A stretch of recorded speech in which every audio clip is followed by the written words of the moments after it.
and the voice sounded foreign. It sounded like an African accent, and it called my name.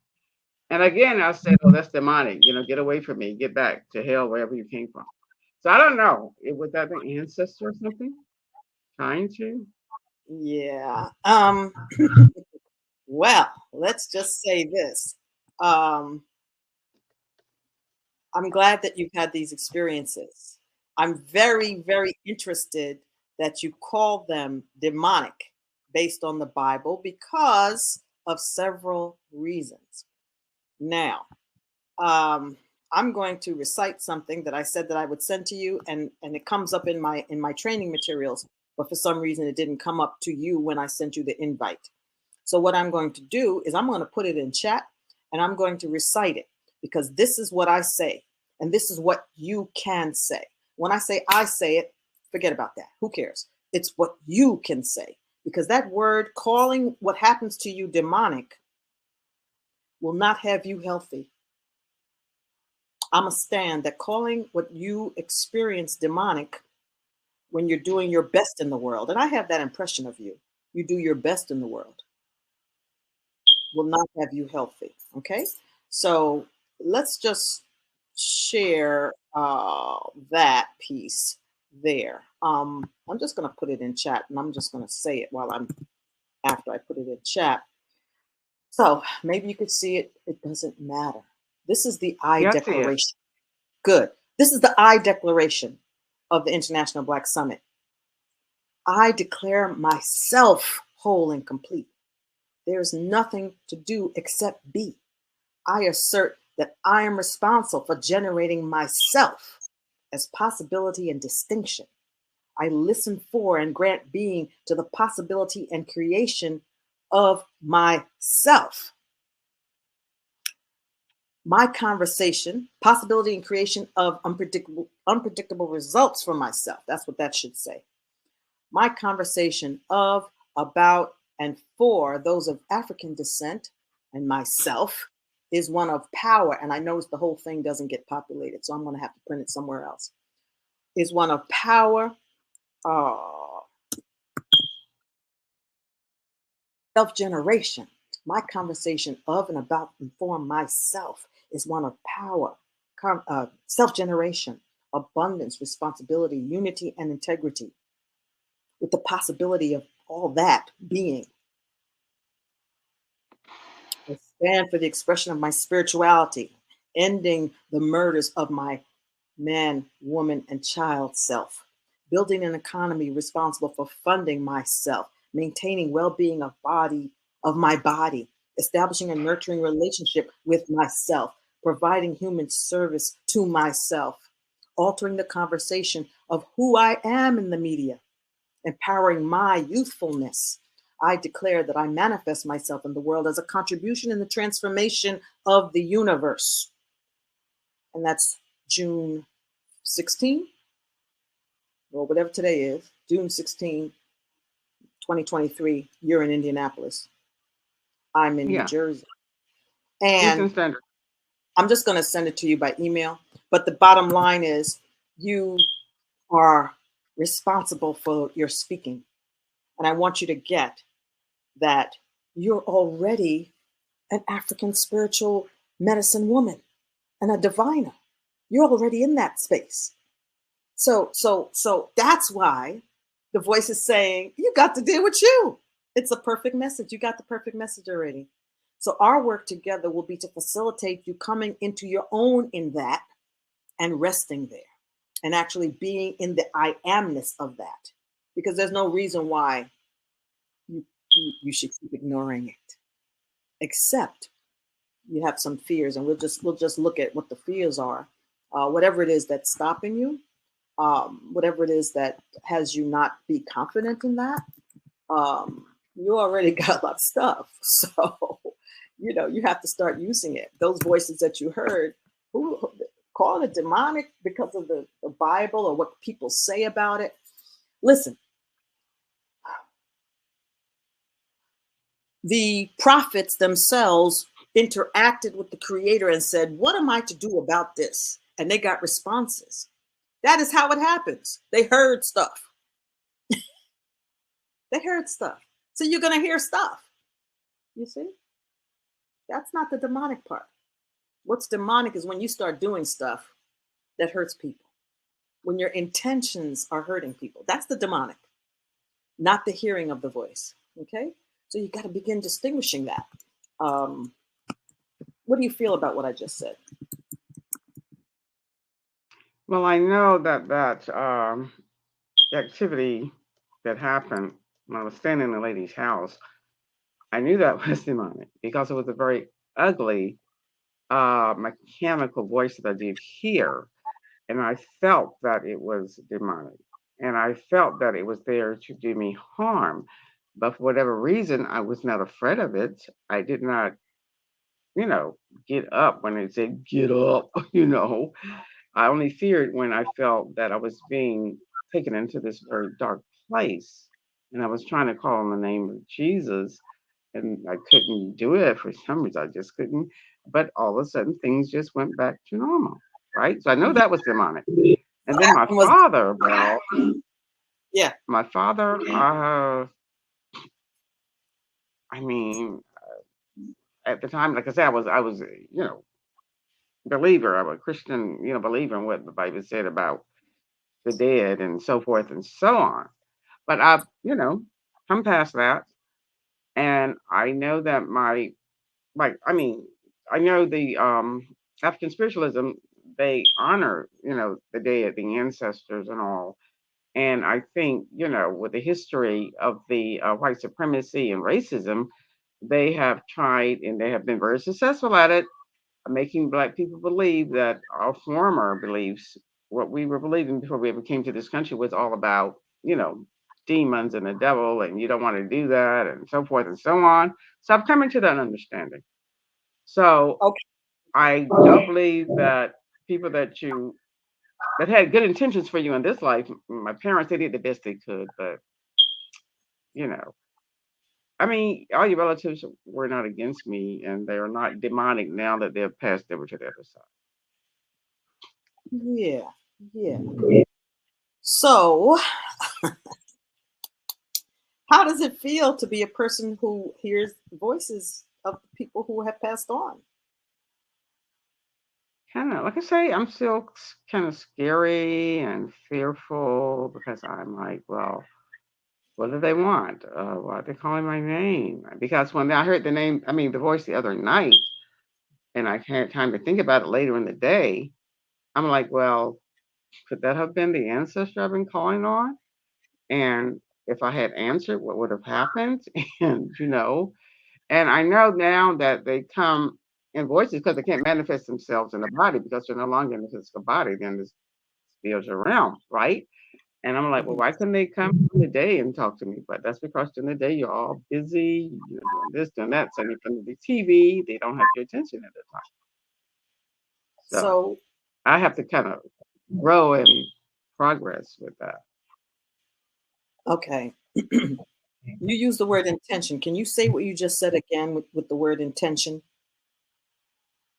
Oh, I said, well, about intentions. What are their intentions? Okay. When I'm hearing the voices, like I heard my father, and if I had answered or whatever, what was his intention? Okay. Okay. Okay. Good. Okay. Good. Um, so my question is, what is your intention as regards your spirituality? How do you want to feel after after you gain all the clarity? What is your intention? I have more of a sense of direction, understanding of what I should be doing at this point in my life, just to be free of the anxiety and the some of the depression that still lingers with me, and just to feel that, yeah,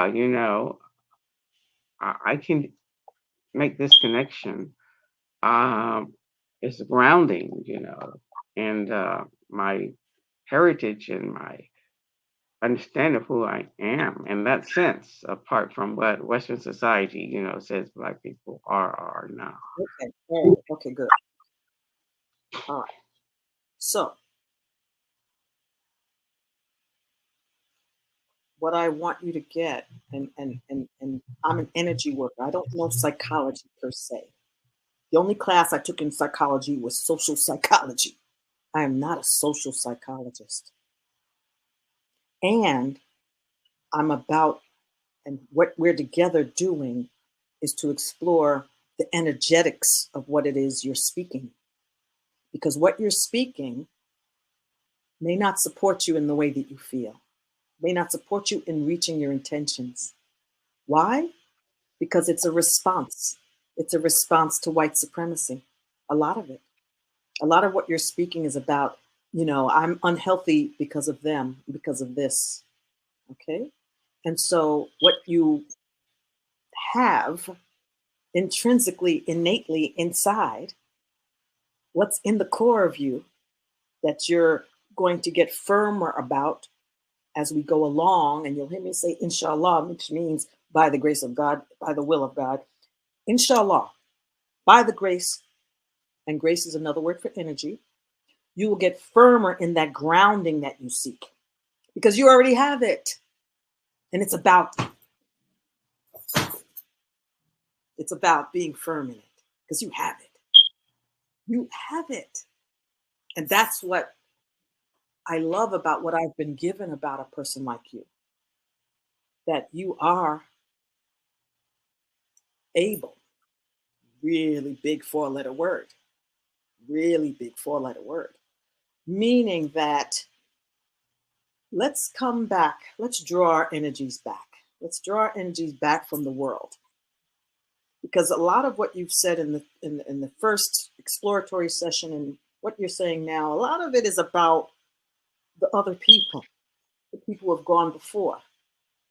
But I'm interested in what's with you. And I think that I'm getting that your interest has to be with what's going on with you. And frankly, what's going on with you is perfect. Hard to accept, but it is true. So I just want you to take one deep breath to the belly. Can you do that with me now? Just take a deep breath to your belly and feel your belly get extended. Okay? Hold it for a moment. Now you open your mouth and exhale like a sigh. Yeah. Okay. So you may want to continue breathing deeply to the belly, holding it for a moment, and then exhaling with a sigh, a big sigh. It's called the 4-7-8. You breathe in to the count of 4, you hold to the count of 7, and you release to the count of 8 or more. Then you let the stomach settle and you breathe again. This is a technique for relaxation, before bedtime, for settling and centering. Okay? So that's the first technique to get to gather all the energies that your mind is going after. That's the first technique. The 4-7-8. So do that consistently with your life. Before you have to do something, before you have to make a decision. The Buddhist monks do 5 deep breaths in some area of the East, 5 deep breaths before they eat and after they eat. I assert that you're in fact eating what this life is giving you. And you may not be, you want to be very selective going forward about what it is you eat. You want to be a little bit more selective. So, the piece about white supremacy, okay? What would happen if we just remove the word white and just understood it as supremacy? What would that mean? What does that mean to you? If you just think about supremacy, what does that mean? But there's someone or some group of others who are in charge. Good. Of, Right there. Stop. Right there. There you go. There it is, right there. There's some others that are in charge. Now, what you have in African spirituality, that you call it African spirituality, there really is only one spirituality. And different permutations, different congregations, different ways of connecting to spirit. And that's really what we're talking about. When you're focused on that and in that, when you're resting in it, and it's part of your being, there's no supremacy of another person. There's no supremacy of persons. There's nothing above it. And that's where we're going. I mean, are you clear? I mean, is it making any sense that energetically, if you have the supremacy be in front of your goal, that you've put it there? You put it there. You're saying that that supremacy is in the way of your spirituality. Do you see? Tell me what you think about that. Tell me. Well, I know that I'm here in Indianapolis, Indiana. It's in the Midwest. It's a very conservative red state. They have churches everywhere. And I have not seen one African shop or places you can go to, congregate with other people that are on the spiritual African spiritualism as I am. It's very Wow. isolating in that sense, you know. So I have, when I got here, of course, I was still on the Christian beliefs thing, and I joined a African led church. A man and his family out of the Congo and all. They were majority African people there. And I'm thinking, oh yeah, go there. I get connected. I can connect with these Africans. We can kind of, become knowledgeable more of each other. But that didn't happen because most of them, I think, were village people. They didn't speak English, and the ones that did speak English, they were so, I don't know, just not. They're different people. They're just different people from us African Americans, right? And we just didn't have anything in common. And then I left there. I've been out of there 5 years this year, and I kind of got still looking, searching spiritually for a connection here. So I kind of connected with a group called the Baha'i. And the Baha'i. Baha'i, the Baha'i, Talk about Baha'i. Baha'i who? They B are a A. group of Go ahead, spell it. Bahai. Yeah, Exactly. That's Baha'i. Okay. they believe in this or follow this. They call them the Abullah, I think, out of They Iran, call I it believe. Baha'u'llah. It's called Baha'u'llah. Yeah, His yeah, name is Baha'u'llah. I know yeah, about it. That's what I'm asking. yeah. So I kind of started attending their Zooms and all, and yeah, I said what they believe. That the whole world is about one body of people, and we should all be loving and kind and all that. Yeah, I said that, but it just wasn't hitting it for me because they're kind of a passive people. They believe in prayer, but not action. And one said to me, "Well, I only think reparations can happen through prayer." And I say, Yeah. "Yeah, yeah, that's fine, but still, you got to get out there and you got to activate. You got to make the government do what you needed to do." As Black people, have always, marched and protested here in America to get what we wanted. Just sitting back and praying. Yeah, I know the Bible says, yeah, but hey, when Jacob went out to fight the Battle of Jericho, he went out to do war, and they had the temple there, as they call it, and they were the prayers, and there were the drummers, and there were the musicians. They were all in it together. But you had to have people go out there and do battle, right? Right. So That's right. they're very kind of passive people, and they have all these celebrations and everything that they do, festivals, or whatever. Mm. And they're just so passive. I just can't really get with them. They're too passive. But every now and then So I do attend one of those Zooms. you joined in Cobra. No, no, I didn't join them. I just attend. I'm a friend. I say I'm a friend of the Baha'i, but I'm not a No, no, member. no, no, No. no. I said so in response, you joined in Cobra. That's what I was saying. Now I had joined in Cobra this year, 11 years ago. Oh, 11 okay. years ago. Yeah. But I'm glad you again, remember. I'm glad you remember when you joined because some of yeah. that info is lost, and so uh, that's why I'm glad that you know how long you've been a member of Cobra. Okay, so what you just described is that you are a warrior, and I knew that you're a spiritual warrior, and not everybody is. And you have some gifts. Tell me what you do for yourself. Do you have an altar at home? I think you said you Do I did. what? You What have an now? altar at home. Yeah. In response to the class I took with Velma Love, she said, yes, you set up, if you want to worship the ancestors, honor your ancestors, set up an altar. So I set up this Okay, so altar. uh-huh. Yeah, where I have the candles and I bring food and water. I have some flowers up here now. And so she is very much about the basic element of who you are. And she said to me, according to my birth date, my basic element is mineral. And that can be found, the rocks and various things. So I do have this stone here. And then there's some precious, well, not so precious stones, but I have some of those there. And I, I pray there and call on the ancestors there.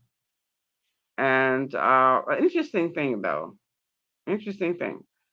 I also am a member of the Volanta Society, and those are people out of Guinea-Bissau, right? And when I I went know. into the African ancestry, got the DNA testing, and they say on my Mhm. mother's side, the women are almost 100% DNA related to the Volanta. And so there's a society, and this brother, I forget his full name, Seaplane. Sibwi, Yes. Yes, I know he him. formed he formed the Volanta Society, right? Yes. And the meaning of the word Volanta is to resist. And he says you will find a lot of Volanta people involved in these political action type of social things going on, right? Yes. Because that's who we are. We are people who resist. And I That's know right. for myself, I never really felt, like I said, part of what's, how can I put it? I've always felt kind of like isolated, not a part of. And when I came into this, I guess you call it political activism, it was like a way I could channel myself, channel my energies and everything. And it's Yes. like once you get into that, as they say, they call it woke today, you can't go back to sleep because you look at everything through that lens of, oh, this is the society that this is what's going on. This is what we've been fighting, for 400 and some years. And it's like everywhere you look, there are elements of it everywhere. I mean, you just live in it. You live in it. You live in it. This is a racist society, right? And so it's like everywhere. It's just embedded in the society. And it's like you're constantly having to pick up the mantle and try to move things and make things happen, make things better for people here. And it's a burden. It can be like overwhelming sometimes. It's just so much if you really get into it. It's just so much that goes on that you have to. A lot of people they just choose to, like say, turn the other cheek, just live their regular daily lives, and which I was in that state at one point. I was totally ignorant. My parents they never tell us anything. I mean, only thing I know about the civil rights movement when I was growing up was something I saw on TV. Because in my area of Virginia, there was nothing going on like that, no protests, anything like that. So what I saw was simply on TV, and I really didn't come into a full understanding of the system here until I moved to Chicago, like I say, over 11 years ago, and I got involved with Cobra. And then, you still have to be kind of self-taught. You have to learn on your own, learn for yourself, because nobody was mentoring, nobody was really, like people don't do that. outside for themselves. Everybody has to stumble through and find out for themselves. If you don't come from a family or a community that's saying, okay, this is what we need to do, the kids, they need to know what's going on in the world and how Black people came to be in the situations and places they are today. Nobody does that. Nobody does that. So over the course of 10 years, it's just been a revealing learning process for me about the state of Black America. And it's I'd like to, wow, this is so wonderful. I'm happy you're sharing what your path has been. I really am gaining insight, getting to know you better. What I'm hearing is you're self-taught in your Blackness, and although you've taken courses from this different people, what you've been seeking has not necessarily grounded you, or your education is not complete. It may not ever be complete, but now you're turning inward and realizing that what I'm seeking there and what the teachers and the mentorship and things that I'm talking about, it really have to come from me. It sounds like you would eventually say that. And I am a support for that, because what you have done to this point is gathered the research. You've done the research. You've been a part of the activism group. You've been a part of heritage groups. You've been a part of, one God, one people, one world, love, one love group. You've been a part of, our Savior is Jesus group. You see, you've been a part of these pathways toward wisdom and mercy. And I say mercy because we don't want to get hurt in our spirit seeking. We want it to be easy. We want it to be nice. We want it to just unfold gently. You don't want it to be that your bed elevates and they turn you around a couple of times. That's what you call the demon. And so, but you do want to ascend in such a way that your children's prosper. Your life shows evidence of prosperity and growth. And so this is what we're doing together, working on a key element that you kept bringing up, and that is worship. Worship, another form of the word worship is worship, people say. Another form of it is wordship. We use our words to carry us where we need to go. That's why my particular word is the HealMobile. Your particular word right now, I keep telling this person, ugh, I keep telling them stuff, and all right, I'm sorry.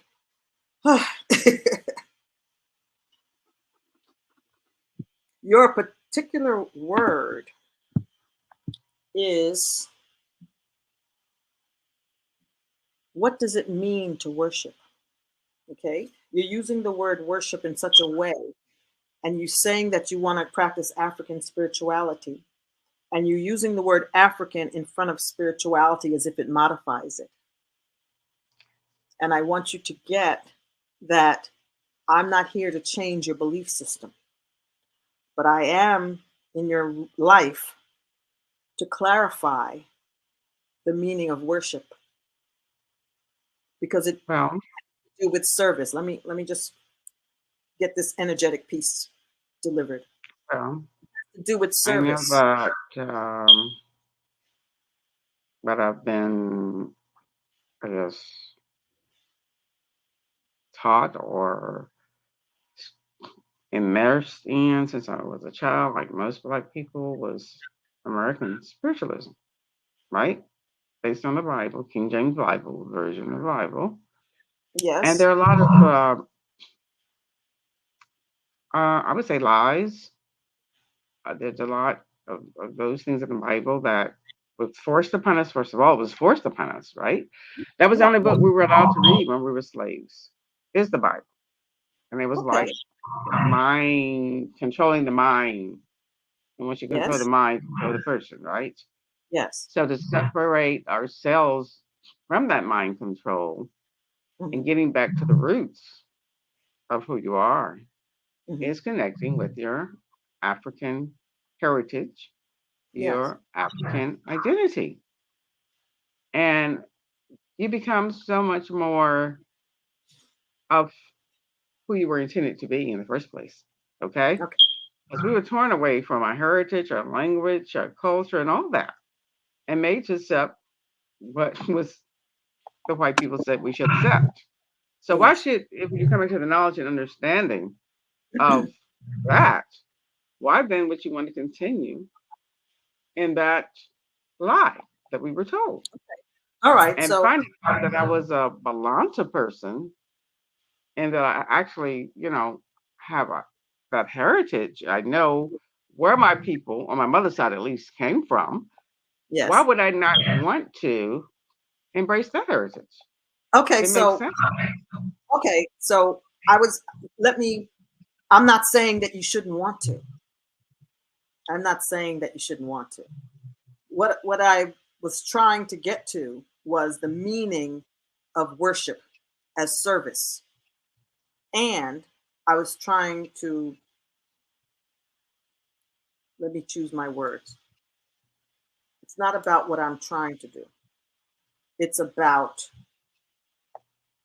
if you have you ever had a job where you had a lot of people who you had to respond to and work with, and you found that you had different loyalties in a job? Is that scenario of having to interact with different people, different offices, different, vendors, is that the same as having one person that you interact with for your job? Which one of these two scenarios would be a little bit stronger? Which one would be stronger? Not even a little bit. The one who has to respond to many different entities, agencies, vendors, etc., on the one hand, and the other one who just interacts with one source or teacher or supervisor. Which one is doing better on that job, in your opinion? Uh, for me, it would depend on, I think, the person's personality, whether they were responding better to that situation, that's the situation that really fit for them, or the other situation.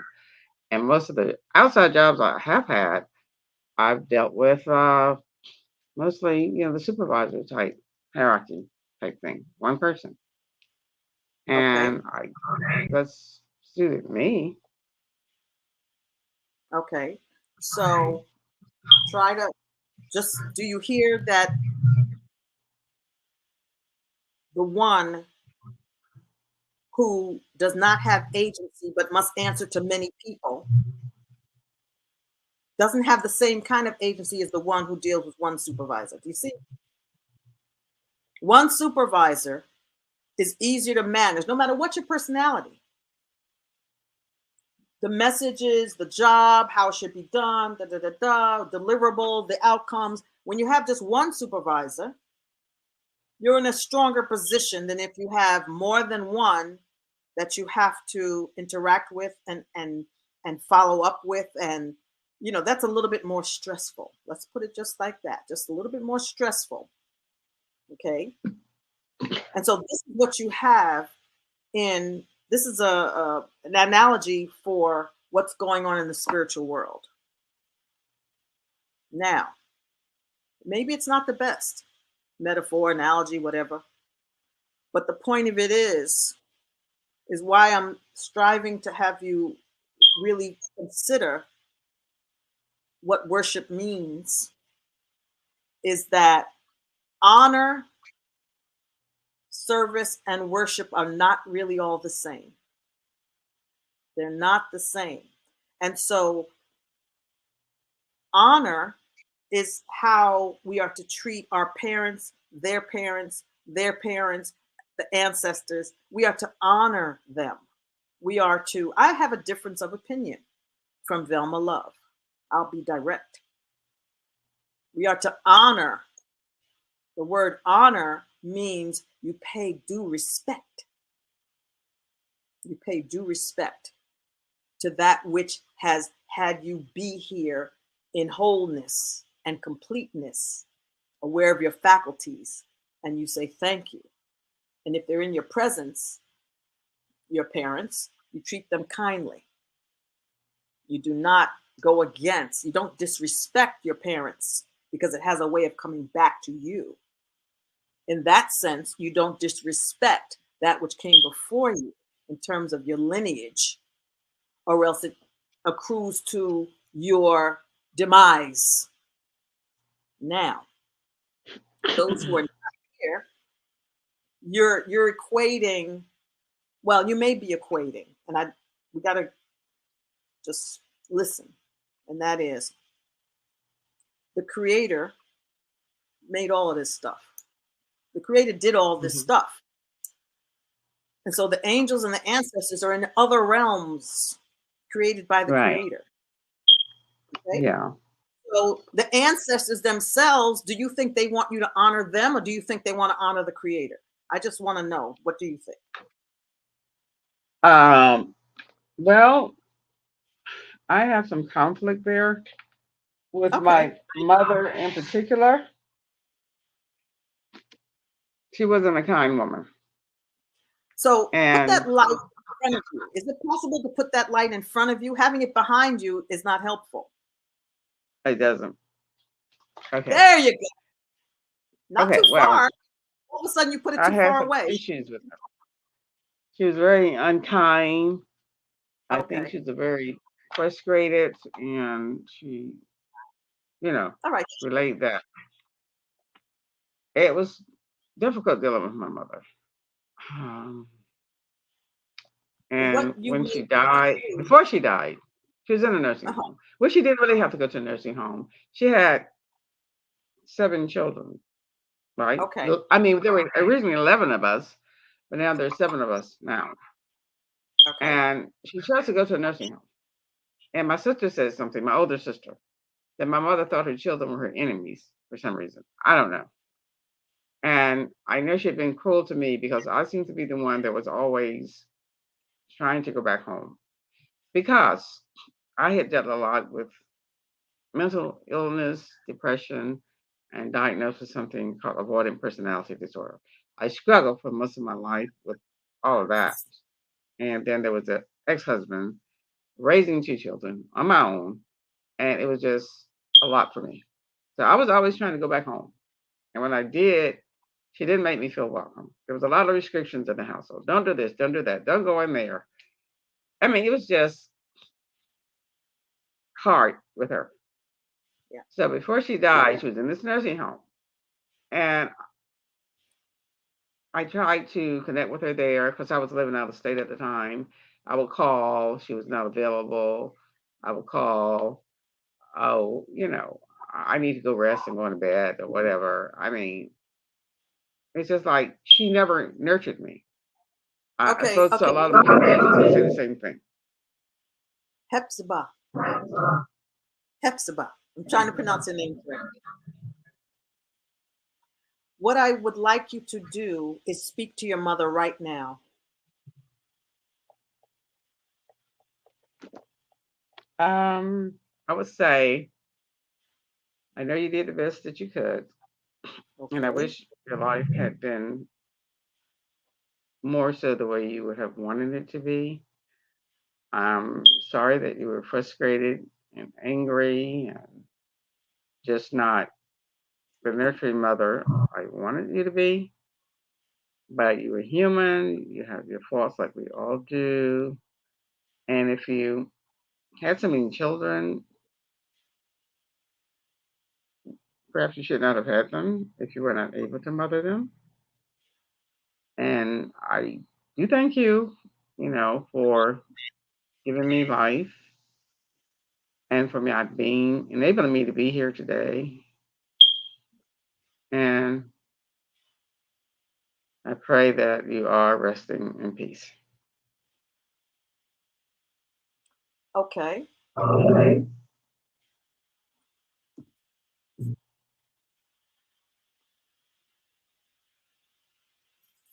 Good. What do you have to say to your father? If he were right here, speak to his spirit, speak to his life as part of your life. Speak to him in the way you have spoken to your mother. I would have wanted that you have been a more present and active father in my life and the lives of your other children. How you were away at sea so much that we really didn't have a relationship.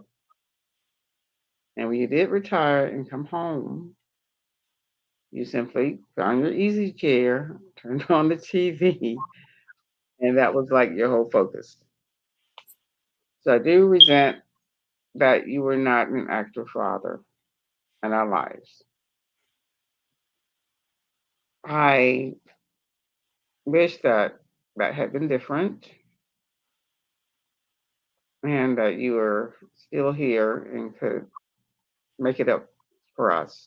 The same as I wish my mother was still here and she could make that up for us. But you're not, so I have to release you from all that responsibility and everything. And bless you for having given me life, allowing me to be here today. And thank you for providing a stable home, nevertheless, and roof over our head, food to eat, clothing on our back. We were never homeless. So I thank you for what you did do. How does it make you feel to talk to them? Pardon me? How does it make you feel to speak to them?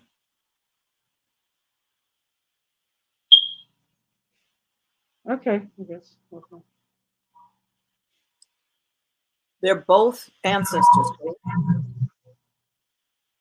or not. There's another belief system that some people are not ancestors. They don't get to be revered ancestors. I'm not sure if that's a belief system you hold because we don't know. But we do know they're not in this plane. That's what we know, right? And so I would say that I want you to continue speaking to them with a twist. I want you to continue speaking either aloud or when you hear and are inspired. And I want as an assignment for you to continue to thank them and be grateful for them doing their best with what they had. And you can acknowledge that which was not fulfilling for you. But remember, you're speaking to them. So you want to have and allow your own compassion, your own empathy for who they were and are to come forward in your speaking to them. It's extremely important in my listening that your concept of African ancestry be real for you. Be real in the sense of your immediate ancestors need acknowledgement of you. You cannot be full, whole, and complete, spiritually at peace until you reconcile with your parents. One of the first steps I mentioned to you before was your name and reconciling your name that they gave you. That name came out of love. It came out of genealogy, your grandparents or your grand aunt, whoever had the name Beulah, whatever. That came from somewhere. And so it's riding on that wave of here's another child that I've been given. I may not do the best by her, but I've been given her and I'll do the best I can. And so I'm speaking in such a way that I hope you get. This is called the forgiveness piece. This is called What piece? forgiveness. Oh. And when you Your say name, are you meaning my birth. first name, my last name, or what? Yes, your birth name. You have to. You don't have to do anything, but you have to reconcile. You can. You can choose to accept fully everything you are, accepting your name, accepting your father and his parenting, accepting your mother and her parenting, accepting your Africanness, because I'm a stand with you that some of us know some of our genealogy, and frankly, we who have been in the diaspora, we're the Africans. Because over there, they're saying, I'm Balanta, I'm Yoruba, I'm Igbo, I'm this, I'm this, I'm this, I'm Kenyan, I'm that. But we're the ones who can only say we're African, actually. We're the ones who are the conglomeration of everything that came out of Africa. We came out of Africa. So the African aspect is something you have already. Don't go seeking out there for it. You have it. You could see it. You're one of those. You're blessed. If you go to Africa, nobody's gonna pay you any mind if you dress like they dress. Nobody's gonna pay you any mind. They're gonna expect you to speak as they speak. And That, so the that, African part we're gonna push aside. We're gonna push aside African but that for a brings me moment. to the point whereby here in America, there was a lot of mixtures, the Of one way or course. the other. So I don't know what my father's ancestry is because that has not been researched yet. So I know there's some Indian there because my mother always used to say something about Blackfoot.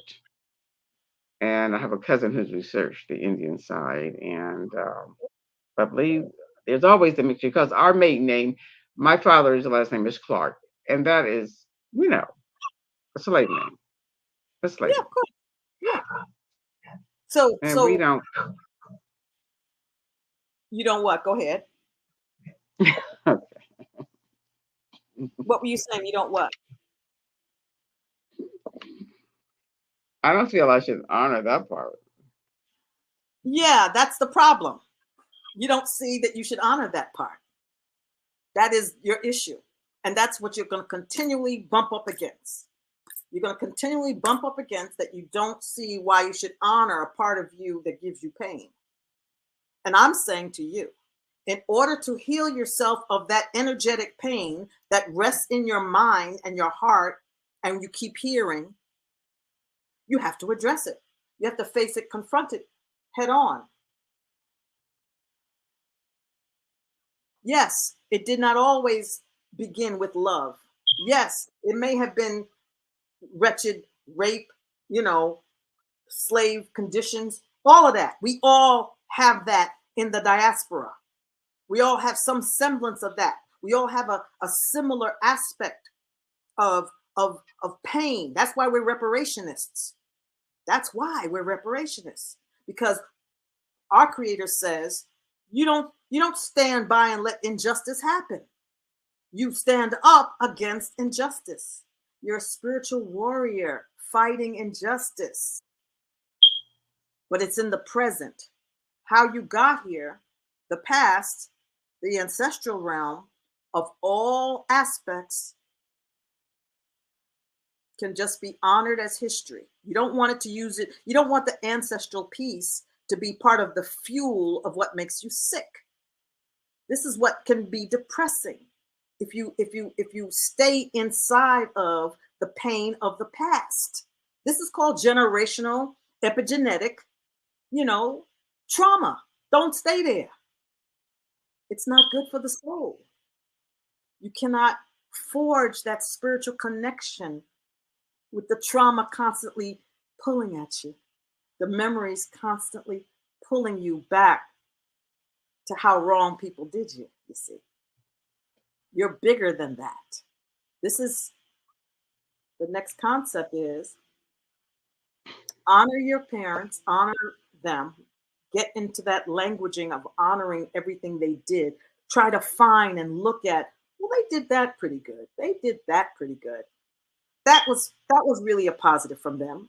If it doesn't exist, give thanks for whatever it is that you do get out of the lesson, that some of our people were so hurt that their parenting only consisted of XYZ, but at least you got a little bit of it and you're here. Give thanks for what it is you're here for. When I say give thanks, try not to go into the Christian modality. I'm not saying the Christian modality of giving thanks. I'm striving to have us, the give thanks is more in the Jah sense. That's what the Jamaicans said. We wouldn't have known about give thanks, give thanks, give thanks if the Jamaicans didn't say that, if Bob Marley didn't say that, right? So we want to identify ways to be grateful for the past and appreciate how we've grown from it. If you cannot get that, you'll stay in the trauma of the past. So please consider the oneness of all of us having a traumatic past. We all had a traumatic past. And the only way to step out of that memory is to fight for repair. That's what you're doing. You're a warrior. And now you're a spiritual warrior, fighting to express yourself in a spiritual domain. So you're saying that I should denounce past hurt and harms of the slavery, history of slavery. Your voice is very low. Can you say it louder? Oh, you're saying that I should denounce the enslavement, history of enslavement, and the ways impacted through my generation, the line. I should denounce that. I should forgive. Is that what you're saying? Just try to keep it simple. It's not about denouncing it. It's just noticing that you can forgive your own self for your misbeliefs and your misguidance, your missteps. Just start with yourself. Honor your immediate parents, your immediate ancestors. Acknowledge who they were as part of who you are now. They did not give you life. The Creator gave you life. You got to get with that. The Creator gave you life. He gave you an African personality and tribe. He gave you Africa as your tribe.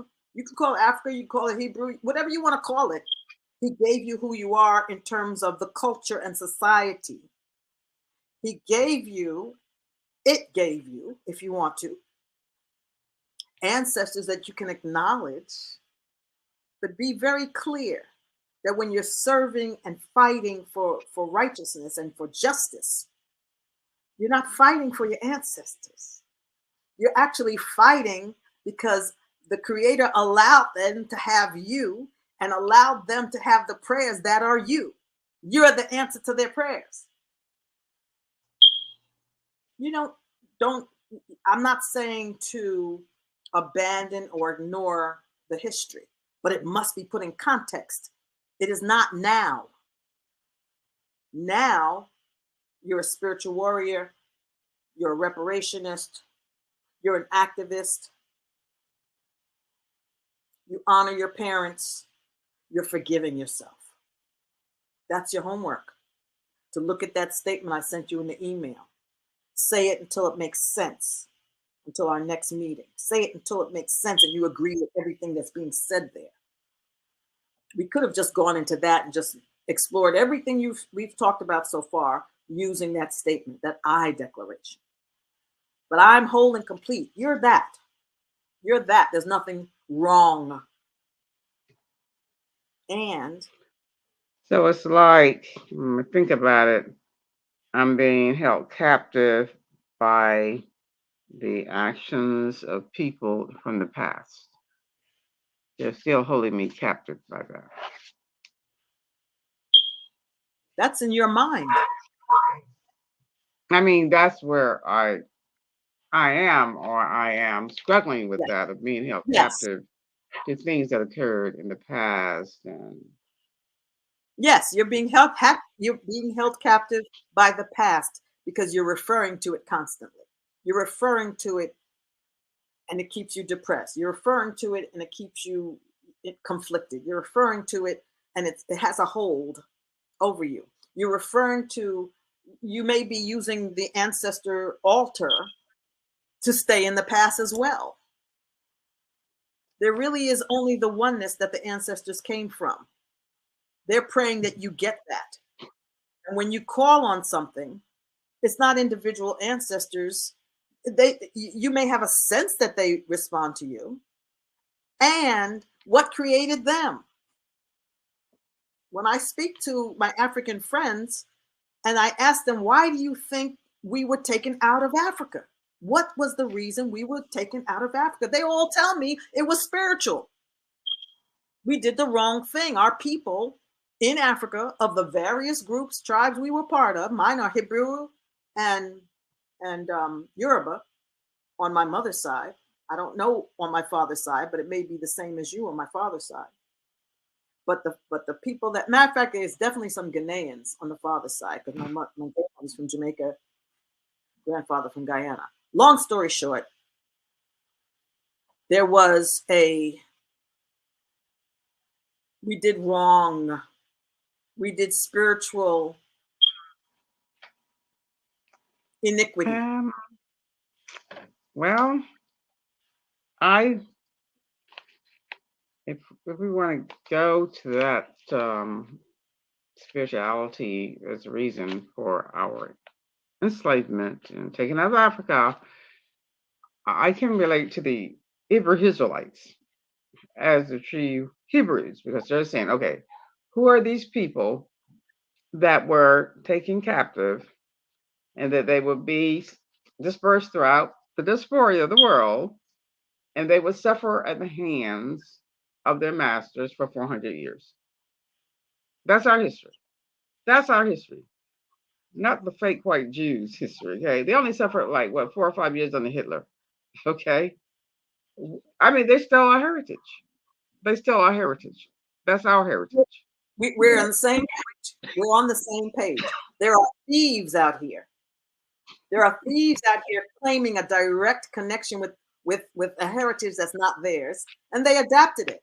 We see people adapting other people's. That's how societies grow.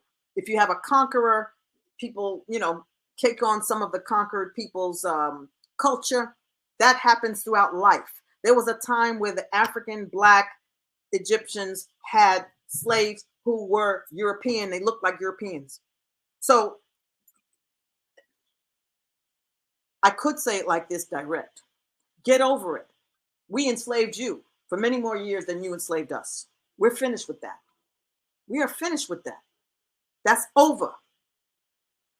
And we're fighting right now as reparationists in this society, and it has already taken root. Look at all the towns across the country, hundreds, having their own reparations conversations. This is, we're in the space right now of rectifying and balancing, and who knows if we'll do the plebiscite thing, which is, what do y'all want to do? Do y'all want to be Americans? We were never asked. And that's what the brothers Way and others are dealing with. So that's all good. But I want you to stay spiritually centered and just work on yourself, because the stronger you become, the closer we are to the justice that we seek. And the Creator loves justice. The Creator loves us to be just. And it's a forward-looking thing. You don't have to look behind. We know the wrongs have been done. It's a cycle. Right now, we got to fight the people who think they're supremacists, who are into the supremacy conversation. We gotta fight that supremacy thing, because only the Creator is supreme. The love supreme means something. It means something. And our ancestors are part of that trajectory. They want us to fight for the truth. The truth is the light. There's a oneness up there. There's a oneness everywhere. But it's in our heart that it starts. It's not outside. So be careful about. I heard someone say, because I've heard it said on the Black liberationists that we may not see. Oh, we're the ones who are awakening society to the truth of the matter. Whereas before our ancestors, like in the civil rights movement, they moved against, the injustice, right? Yeah. But there wasn't like people waking up. People woke up at that time, but then they went back to sleep. From the 70s, past the 80s, and so forth, people went back to sleep, right? And then when this thing happened, George Floyd in particular, everybody was locked down with the COVID. People saw it, saw that picture of his being, chokehold, and people were waking up to the fact, oh yeah, racism hasn't gone anywhere; it's still here, right? So you had a lot of a woke society now. Society is supposed to be, woke to injustice and to Black Lives Matter and, human rights, civil rights, as opposed to civil rights now is about, human rights, right? They say. So we're the people that are got to keep the wokeness going. We have to keep the wokeness going. We may not even see reparations on the scale we want to see it in our lifetime, but we are seeing it. We are seeing it, right? So we're the generation to keep people awake, to keep them from going back to sleep. Okay. So you have your analysis. And what's your homework? I know to talk with my parents more often, to honor them as ancestors. And are you going to send this declaration to me I in already an did. email? Yeah, I already sent it. Oh, right. You don't have to talk to them more often. It's just that you must come to a place of peace of everything they gave you, and it will unfold over time. I was angry at my mother and father for years. I mean, yes, they didn't do this, they didn't do that, they treated me this way, they treated me that way. And maturity comes to a point where wisdom takes over from all the experiences that you had. And it may be helpful to speak with other friends about their relationships with parents. If you have, if you've heard other people's stories, and when you compare yours to other people's, you realize, well, wow, at least I didn't, mine's not as bad as that or whatever. So it may be helpful to go in that space of sharing with good friends, or maybe not. Do it in a way that has you come to peace with them. And in your mind, the way you've been taught by Velma Love is that they're watching you. So you may have dreams of a little bit more balance and what's the word? Harmony. You may observe signs in your life that there's more harmony. You may see things that each of your parents liked, and it shows you that they're in your space. You can talk with them directly, or you could just clear your mind and concentrate on the positives of what you got out of being raised by them or coming through them as parents. Remember, you're already on your way as a warrior. So everything you came through was to bring you to this point. You must honor what you've come through. And that includes the two parents. Yeah. Okay. Okay. Yeah. And consider the mercy of the oneness. Consider the mercy of the creator. Some people say that African spirituality doesn't deal directly with the creator. That's nonsense. That's nonsense. Yeah, we know because Deal with they were, hmm? I mean, it was all encompassing. And I relate that to Indian spirituality as well because they honored nature, they honored the natural world, and they consider themselves, one with the natural world, the same as African spiritual Yes. originally did. Yeah. Yeah. Do you know the Congo? Have you read Fukuyao? Have you read Self-Healing Power and Therapy by Dr. Bonseki Fukuyao? I don't think so. You I haven't. read Okay. an African spiritual book once All right. by, I'm just I asking. can't read it. Here are two books by him. Here's Yurugu. Have you read Yurugu? I can't Let me see just. it. I can't see the title. I know. I'm trying to get it straight. Your YURCC. I'm not familiar with that. Okay, so this one is by Marimba Ani, and Marimba Ani has really put into a nutshell that supremacy conversation. She The earned what her now? doctorate. I said she put in a nutshell the supremacy. It's not a nutshell. It's a big 600-page book.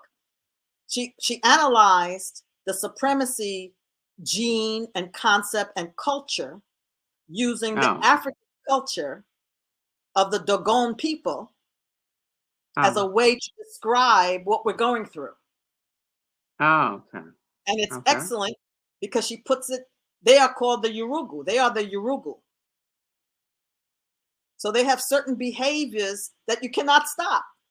It's just you have to leave them over there. That's how they are. So Okay. that's Yurugu. Now this one is Simba Simba. Hold up that which holds you up. So that's the ancestral piece by Bunseki Fukiao. I'll put him in the what do you call it? But the reason I'm saying it, and I have to close now, but the reason I'm mentioning Dr. Fukiao is because he's a Congolese who said he's a Bakongo person. And his teaching is when a child is born, the people want to know, what are you going to make grow? Each child is considered an SUN, a son.